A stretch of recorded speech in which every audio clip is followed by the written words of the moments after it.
我来关心台东成功渔港中岛有一只吊车，伫吊肉粽的时阵，煞是熊熊变起大火，造成一个人死亡，一个人受伤。当局讲，可能是重量分配无拄好才会变起，会先停工通报劳检单位来检查。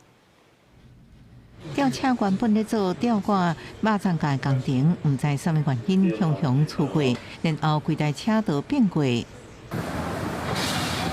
火甲乌烟一直为变轨吊车冲出来，警消到场布水线抢救，要全力拍火。30中到11点外，台东成功渔港熊熊发生吊车并且意外，吊车长手落在海内，车体倒伫爆花，车顶2个作业人员受困，一人失去生命现象，一人意识清楚，暗过退后车体重坠掉咧，困伫车体甲爆花中。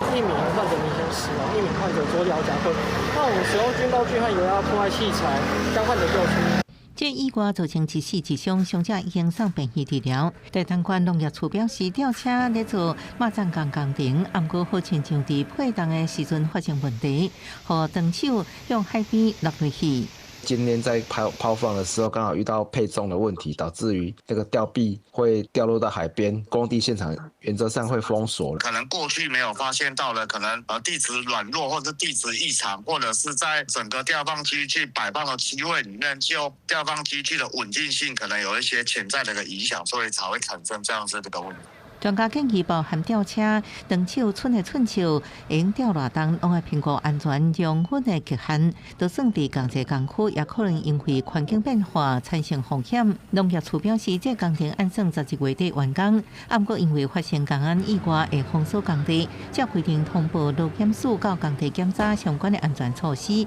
但确认无问题，才有规定个时间。记者综合报道。